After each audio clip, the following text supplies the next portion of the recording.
Halo semuanya, apa kabar hari ini? Semoga baik-baik aja ya.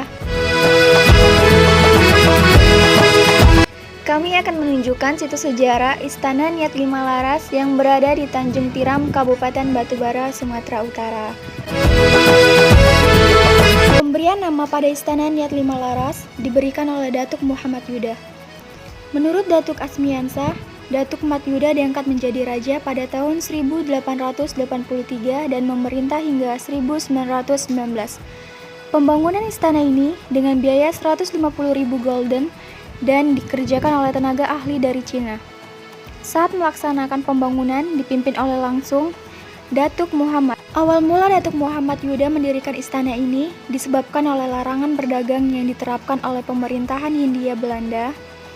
Dengan adanya kebijakan dari Hindia Belanda, Datuk Muhammad Yuda sering berhadapan dengan pemerintahan Hindia Belanda. Datuk sering berdagang hasil bumi atau kopra, damar, dan rotan ke Malaka, Malaysia, Singapura, dan Thailand. Akibat dari kebijakan tersebut, Datuk pun berniat atau bernajar untuk membangun istana apabila dapat berhasil dengan selamat dan berdagang. Dan ternyata, Datuk Muhammad Yuda dapat berlabuh di Pelabuhan Tanjung Tiram. Assalamualaikum warahmatullahi wabarakatuh. Kami dari Sekolah Tinggi Ilmu Ekonomi Muhammadiyah sedang berada di situs sejarah Istana Lima Laras yang berada di Kabupaten Batubara yang terletak di Provinsi Sumatera Utara. Kawasan ini berada di permukiman para nelayan. Istana Niat Lima Laras memiliki 6 anjungan yang masing-masing anjungan menghadap ke arah empat mata angin. Memiliki 28 pintu dan 66 pasang jendela. Lantai bawah dan balai ruangan berornamen Cina dan terbuat dari beton yang dipergunakan sebagai tempat bermusyawarah. Sekarang kita akan melihat ke dalam istana ini. Seperti yang kita lihat, bangunan ini sudah mulai tidak terurus karena kurangnya perhatian dari pemerintah setempat. Lihatlah lantai-lantainya, bisa dilihat banyak sekali keropos-keropos yang ada di lantai tersebut. Menunjukkan sisi luar dari istana ini. Dikarenakan tidak diperbolehkan lagi oleh sembarangan orang untuk memasuki isi dari istana ini. Inilah penampakan dari sisi luar istana yang berada di belakang. Inilah sisi dari sebelah kiri istana, dan ini sisi dari sebelah kanan istana. Dan ini adalah penampakan sisi depan istana.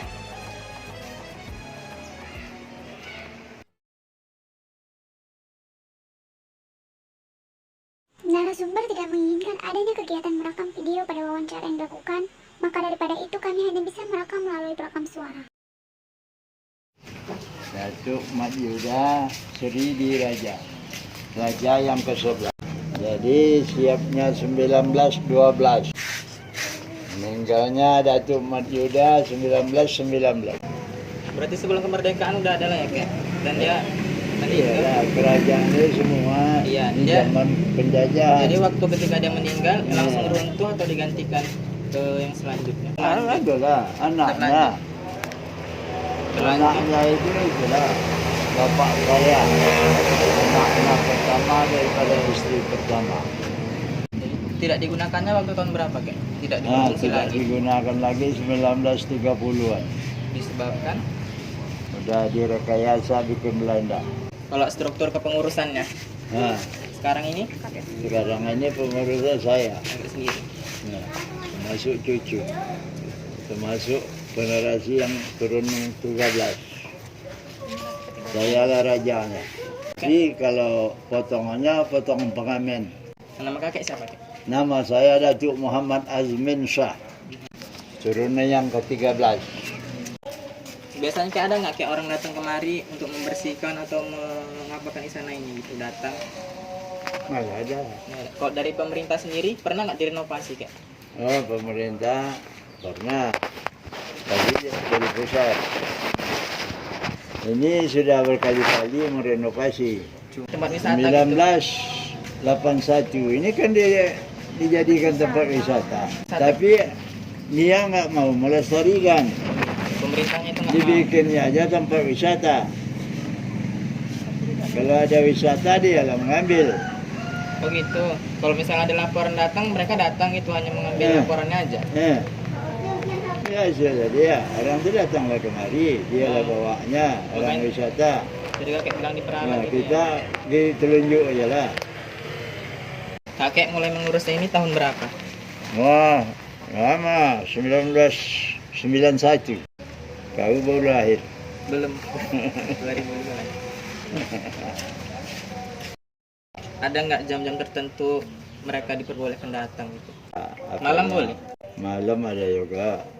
Belakangan ini ada nggak gitu yang datang, mereka kayak pemerintah kayak buat laporan gitu kan, kayak nanti mereka dapat dana untuk mereka gitu, ada nggak gitu kayak belakangan ini? Itu nggak tahu lah kita urusan orang itu. Cuma kalau datang dari pemerintah ada. Ya, datang pemerintah ada. Tapi tinggal janji ke janji aja. Dari pemerintah ini kebanyakan angin surga. Harapan kakek ke depannya untuk tempat ini gimana kayak berlestari gitu? Kalau harapan kakek untuk kedepannya menunggu kehancuran. Kenapa Apa gitu? yang kakek harapkan lagi? Uang kakek nggak ada untuk merenovasi.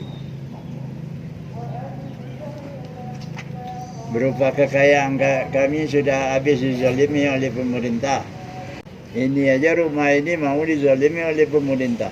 Mau diambil Sudah hak mereka, dipinta ke pemerintah. untuk mereka gitu. Nah. Mau di hak milik mereka gitu. Nah, mau diambilnya. Tapi suratnya masih ada kan kayak? Hah? Suratnya masih ada. Saya udah ada. Masih ada sama kakek. Ya, Kesulitan dalam mengurus istana ini. semua lah itu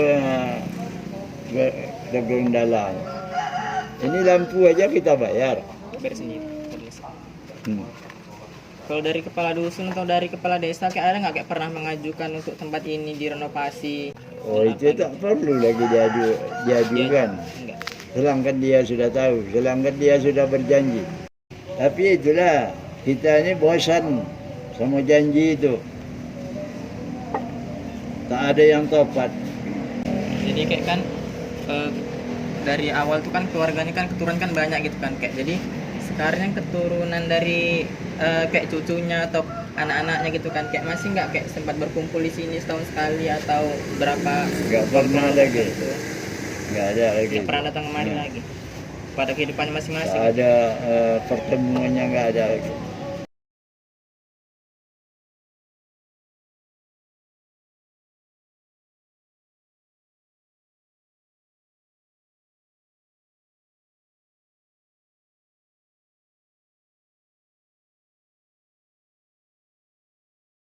Terima kasih telah menonton.